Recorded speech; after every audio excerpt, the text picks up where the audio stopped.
So a lot of us don't realize how this one seemingly small thing contributes to a life that is and can be really unfulfilling, one that feels like it's totally out of your control, and one that you don't trust yourself to make the best decision for you. Because you don't trust the adults at home, it's not only the sense of safety, it's that you're seeing their actions compared to their words, and you're like, "You tell me this, but you act completely differently. So why am I gonna trust what you're saying?" Hey everybody, it's Bianca. Welcome back, Evolvers, and happy 2024 end. It's almost here. Happy 2024 and welcoming in the new year. Evolvers, welcome back. So, today we have a very special episode, and honestly, we cannot be more thankful. Before we even get into today, I want to make sure that I give a ton of gratitude to our listeners, the OGs who have been listening to this podcast episode, to many other that we have produced. Before it was Evolve Ventures, it was the Y Power podcast. And I want to give a huge shout out to each person who has listened to us stumble through episodes. And with the audio issues that we've had, it's an absolute blast to be here. So I'm grateful. And for those new listeners who are joining us and welcoming us into their evolve growth journey, we couldn't be more privileged and grateful to be able to speak into your lives, to resonate with your stories that you experience, and to get into the raw of what life really actually is. So thank you for letting us have a space in your hearts and your minds. So with that being said, with that gratitude, I was on the phone with a client a couple weeks ago now. And she is someone who's just like she's such a spark. I don't know how else to say or describe her, but she has such a spark within her that is very intuitively connected. She's very on the woo side and very introverted, but is such a sparky person when we engage. And I absolutely love that. And we vibe so well. And she was sharing a story recently that, she was struggling to have and set boundaries like many of us, right? Especially in this December time period when we're closing down the new year, or we're closing down the year, we're looking at the new year in all of these events, whether it be a Christmas party, whether it be a New Year's Eve party, whatever. And we're trying to evolve into this new version of ourselves, but yet we're really struggling because of the fact that we're realizing that our people pleasing tendencies are like real out and about, especially during the month of December. And we were talking about essentially a Christmas party. This was like I said, weeks back now, but we were talking about a Christmas party that she and her friends and other Christmas parties of her and her family, that was going to happen. And we were talking about specific boundaries around her health because she's someone who she's really trying to reduce her consumption overall around alcohol. And especially during the holiday season, she knows that, surrounded by the right people, especially family, it when alcohol is involved, she just isn't her best self, right? Who has been there? Like me 1,000 times, right? So we're talking and we're having this conversation. What we essentially uncovered through that, I had asked her, I said, like, tell me a little bit what's going on with Fam Bam right now. Like, what's going on in your family world? Because that didn't get brought up at all. And ironically slash conveniently, when I talk to a lot of clients this time of year, it's all of our family of origin stuff, unhealed wounds, challenging memories that we're still trying to process and heal from that actually evoke a lot of this like anxiousness around the holidays. And it's where those people pleasing tendencies really start to get inflamed, for lack of better words. And she's like, huh, I never really like thought of that. And I'm like, yeah, so like what's going on with your family? And for lack of better words, and to obviously keep this confidential, what we had uncovered in that whole conversation is that there was an unprocessed memory that she didn't have a safe space to ever talk about when it came to her past. And one of those memories was what many people have experienced, which was when she was really young. I'm talking in her, 7 to 9-year-old range. When she was really young, what she observed and what she experienced in her household growing up was that Her father was very verbally abusive, and her mother would just kind of not do anything about it. Her mother wouldn't really protect her from the verbal abuse that her father would essentially dish out, and whenever he would lash out and be really aggressive, her mom just kind of rolled over and turned the other way.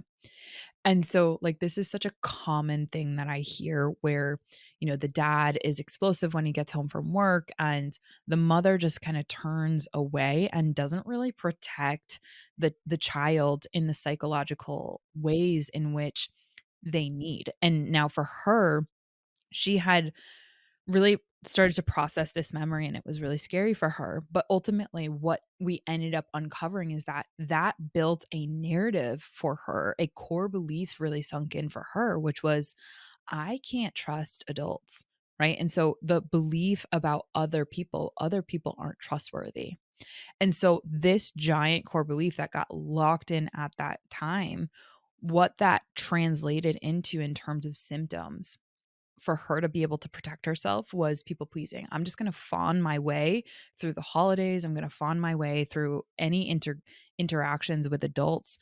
And fawning, for anyone who's a new listener, is a trauma response of just make sure that everyone else's needs is put before yours. Don't even consider your needs. This includes, don't set any boundaries, don't speak up for what you need and what keeps you safe.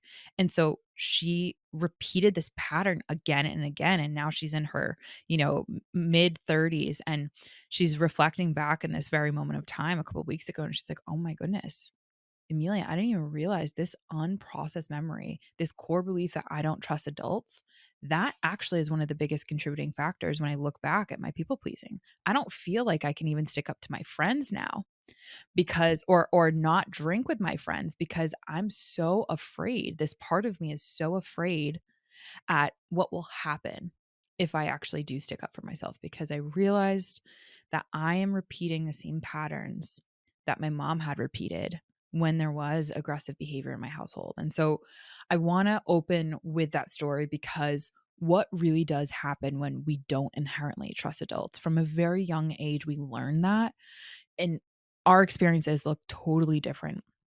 And it's not just when we're young, right? That perpetuates and that creates all of these really challenging symptoms, if you will, of unprocessed memories and how that looks now. Think about it. We talked, and it's like, okay, so you're actually drinking alcohol into the points where you're not feeling proud of yourself and you don't feel like you have control over that. And it ties back to this. And she's like, oh, shoot, that really, really sucks. Right. So a lot of us don't realize how this one seemingly small thing contributes to a life that is and can be really unfulfilling, one that feels like it's totally out of your control, and one that you don't trust yourself to make the best decision for you. And that is what I want to talk about in this episode because it's not just her. No, it's not. I mean, when you're a child that learns that other people aren't safe and that the people who are supposed to take care of you are, in fact, the people who are harming you the most, you start to develop this really deep core wound that if my caretakers aren't safe, nobody is. And then you become an adult who still has this belief that, like, you still feel as though you're a child. Yeah. You still feel as though you're that 4, 5, 10, 12, 15-year old, and everyone else has something that you don't, or knows something that you don't, or they have an answer that you don't have, and you're you're seeking it. Like, the amount of times I've had that dialogue with clients where they're like, "I feel like everyone knows this secret that I don't, and I'm trying to figure out what it is." And I've definitely experienced that too. I'm going through my own journey of that, and the narrative wasn't, "I can't trust adults," but it was something similar to that, and you end Mhm. up having this deep it's you don't even recognize it as a belief, and there's nothing you can point to, but it's this feeling. Mm. It's just this feeling that's, like, deep in your gut, and you can't get rid of it, and you're making your decisions based on that feeling. Or when someone triggers that for you, again, you can't point to anything. It's not like you can say, "Oh, yeah, they did this, and this is why I'm feeling some type of way." It's just you Right. notice the emotion come up, you notice that visceral internal physiological response, and you're just reacting as that 4, 5, 10, 15-year-old Yeah. from that stance. Mm. If you don't mind me asking, what did you tell her? Like, Yeah. what was the work that you guys did to try to help her navigate that? Of course. Well, we went further into the processing and, from how did she cope or handle that in the after years of that 7 to 9 years old. And one of the other memories that came up for her even before we could kind of go into tactics that she really wanted to process was how she remembers when she was a teenager, and I wanna say it was between the ages of, like, 13 to 16. She had said, "I actually really rebelled. Like, I really, really rebelled from my family." And in retrospect, we process it, and I was like, that really was a cry for help. You were trying to see if your dad or if your mom would actually pay attention to you and say, "Hey, these choices that you're making are really impacting you." She's looking back and she absolutely had a lot of shame on this too, of like how that teenager version tried to cope with all of this, which was hanging out with a wrong crowd.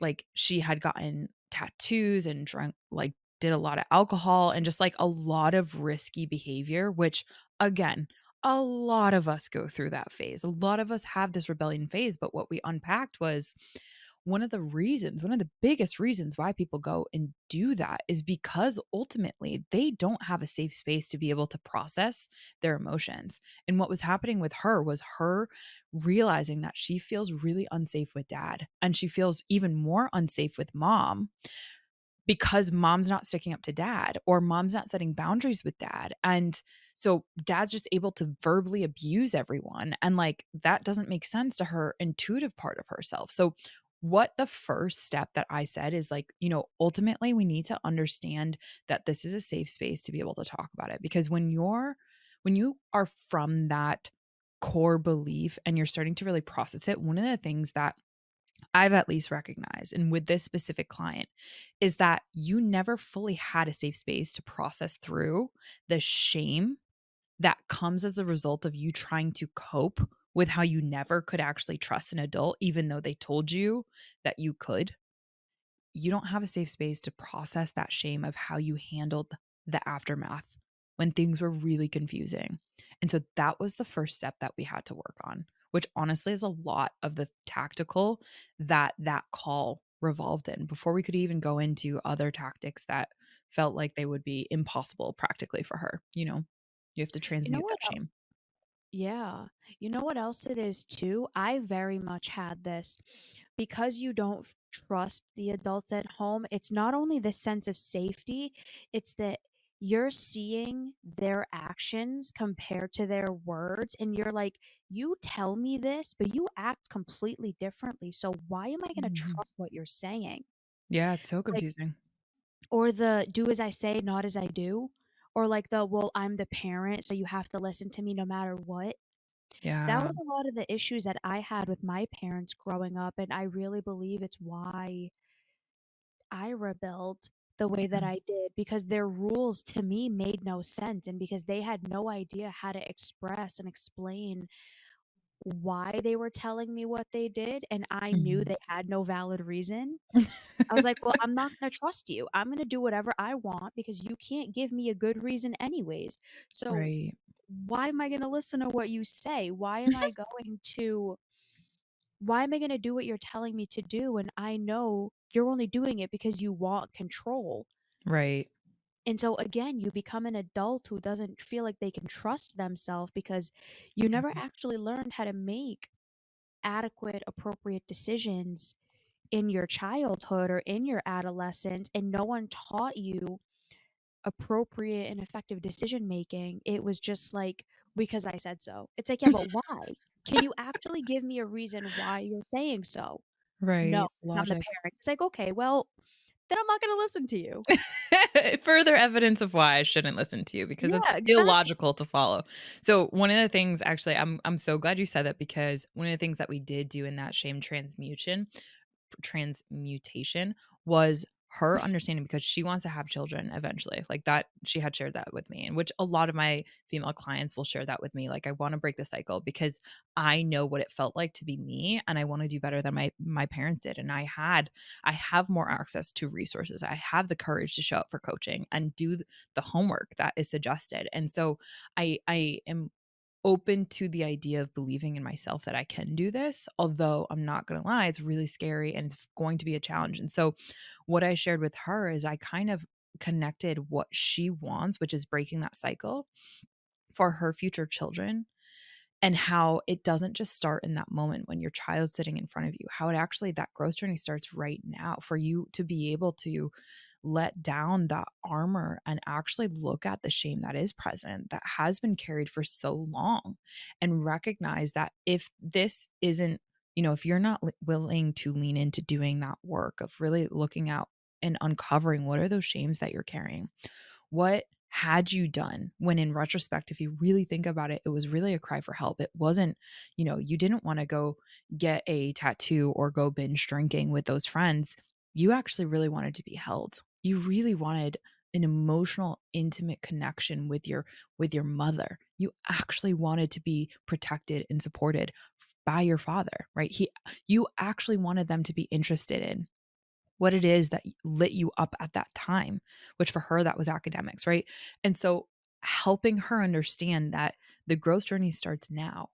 And why that matters is because you need to have a bunch of that kind of work, for lack of better words, in your belt to where you can reflect upon that so that when you do have that child sitting in front of you and that child is yours, you're not all of a sudden just making a big change and saying, say, as I am telling you, but don't listen to what my actions are. Don't look at my actions. She's going to already have evolved to that point where she has broken the cycle.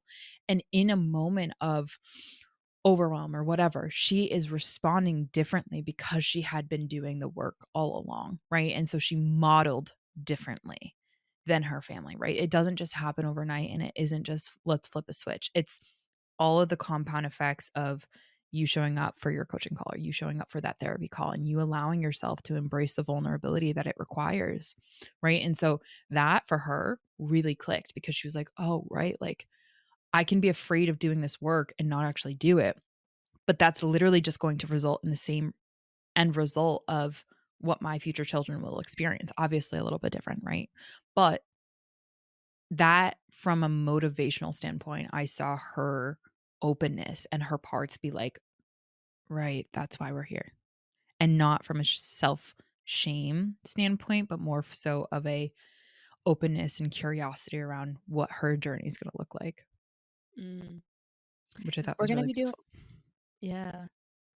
We're going to be doing an episode on how to make sure that you're getting the best experience out of therapy. So if you're interested in hearing that, please make sure you're subscribed to all the different platforms, whatever you listen to or wherever you watch, so you can hear that and get the feedback from that. But that sense of safety, that sense of security, that sense of I trust me, and being able to unpack the things that happened to you in the past, because so many of us end up with this residual guilt and resentment and regret of like, why didn't they do this, why couldn't I have done that, why did they this, why did they that. And when you can actually give yourself the permission to really assess and dive deep into what happened to me, Mhm. and what are the things that I experienced that led me to this, you can give yourself that space to be able to sit in it Yeah. with a safe person and navigate through it and process through it. And that's when evolving and transformation really happens. And it sounds like you giving your client that space has really allowed her to dive into her story and to really heal from it and have an awakening that she probably wouldn't have had otherwise. Most certainly, and she had said that. She's like, "I would have never connected those dots." And it's I think it's really interesting because of the fact, like, I know people who just say, like, "Keep it positive," or "Keep it moving, keep it pushing," and, like, has such a mentality of the past doesn't matter, and it couldn't be the opposite of what is actually true, right? So, like, for example, my client, if she just kept it pushing, kept the past, and let bygones be bygones totally, right? Like, that sounds really cool on the surface, but ultimately there'd be binge drinking. That binge drinking would lead to, let's just say, increased health risk, right? Could lead to liver damage, could lead to brain atrophy, right? Alzheimer's disease, something. It does lead to ultimate health risks down the line. And that's what I think a lot of people don't recognize, that when you're an adult, you have such a beautiful opportunity from my perspective. It might feel like a heavy weight, and yeah, we can definitely feel that sometimes. Like, trust me, I feel that. We have Mhm. such a beautiful opportunity to not only recognize that our past is what unconsciously informs our thinking patterns and our behaviors and our emotional states, right? Our moods, or we can be wildly neglectful and wildly ignorant and arrogant to the science that does exist and that is clinically shown to have a dramatic impact on our choices and our decision making process. We are who we are because of our past and how we Mhm. try to cope with that.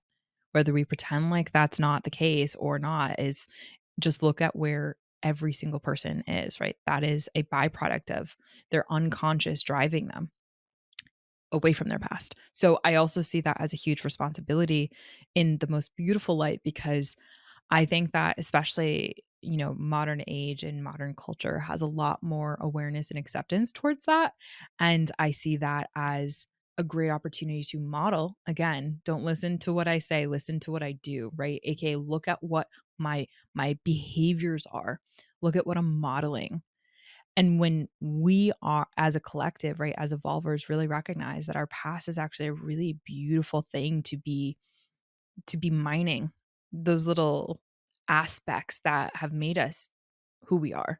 We have the opportunity to be able to model so much better than the people of our past, right? And so I see that as a privilege. Again, just such a cool opportunity for the children, for the people, for even the adults, right? That we influence to come, because one little action has such a major chain reaction of, huh, why do they have that and I don't? Or why are they happy and I'm not? Like, that one tiny contemplation can lead to so much beauty in this world. And it really can make this world a better place. Not to be cheesy, but to be cheesy.